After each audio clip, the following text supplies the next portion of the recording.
Hello everyone and welcome to Honest Vaping. Today I am going to be talking about the SMOK Baby coils. It's what I have in right now. So for me to be able to actually show you each individual coil, I'm pretty sure there's 12 of them just in the version that fits most tanks. That would be extremely time consuming. So I'm just going to give my thoughts over the line as a whole because I've had 4 different coils and I've had kind of 4 different experiences. So the first tip, if you're going to make the switch to coils, make sure it can fit in your tank. So my tank came with this piece. It's the Moonshot 120 tank that comes with the Sobra. It came with this piece. That's kind of like an adapter for the coils that are supposed to go in here. This piece comes out to fit the wider baby coils because they are a little bit wider at the top. They will fit in here. So you need to make sure to go to your local vape shop and check that if you have this piece, it will actually come out and those coils will fit in there, because if it fits, you can do it. Also, this has an interchangeable pin. The 510 pin is different on the bottom. So, for different types of coils. So if your mod came with one of those, you need to have the person at your vape shop either change it for you or show you how to do it safely so you're not just literally shoving tweezers or something conductive into, you know, what connects to your battery. So that being said, another thing you need to pay attention to is the wattage range on these coils. So this is the 0.15 ohm dual coil, and the numbers are kind of hard to see. Okay, so it's rated for 30 to 70 watts, and it says best is 45 to 60. So the first coil that I bought, I really didn't pay attention to the wattage, and it was like, the range was 30 to 50, because I bought it offline on my own and did not really consult the local vape shop or think too much into it. And turns out those are made for your non-adjustable like stick devices that can hold a tank that have an actual like coil or a tank this size. That's what those are for the non-regulated things. Well, I didn't know that, so that was a bad experience on those coils. They did not last long. They didn't give me what I wanted. It was just not fun. So the second one that I had tried was the mesh, and that was great. It is the only coil I have had so far to last me more than 5 days. It actually lasted 9.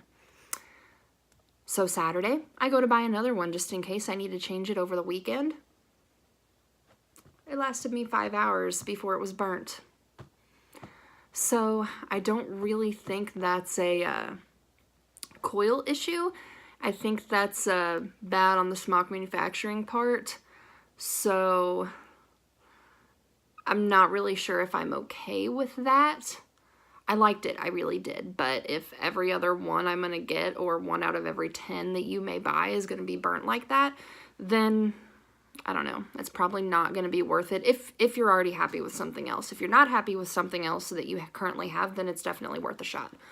What I have in now is the dual coil. Like I said, it is the 30 to 70 range. I have it set right now at 48, and I primed it like I usually do, slowly go up in wattage and all that business, and it's working great. The flavor is good.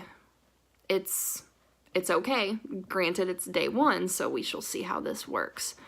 So my thoughts on the line as a whole, I'm not confident that it is the best sub-ohm coil out there for like standard size tanks. I mean, they have other baby coils that are bigger, much bigger. Can't really give my input on those because they won't fit in my tank, so I can't even possibly review them. So for what it's worth, they're definitely better than the Sigelli ones that I was buying. Still about the same price. However, it's one of those things. I can't say if they're the best. Like, I wasn't wowed. I wasn't like, oh my god, I don't know how I've lived without this thing. It wasn't anything like that. It's like, oh, okay, cool, this works. It lasts, you know, one more day compared to the other ones that I had. So I think it's just going to be personal preference. I mean, you can go online and look, and I can't post the link to any of this information because of, you know, YouTube rules, but you will have to find it on your own. But I can tell you that there are several websites that have rated these coils for different performance things. So if you want a coil that has tighter airflow or a more open draw, or if you want one that's, you know, more distinctive flavor, or if you want one that you don't really care about flavor, you just want to fill up a room with clouds, I mean, you know, you can go online and they will literally tell you, oh, these 3 coils or these 2 coils are the best for that. You can find what you need. So, is it the best? I don't know. Is it better than what I had? Definitely. So if you are very unhappy with your coil, I would recommend giving this a try for sure. So, that is honest vaping, and that's my honest vaping opinion.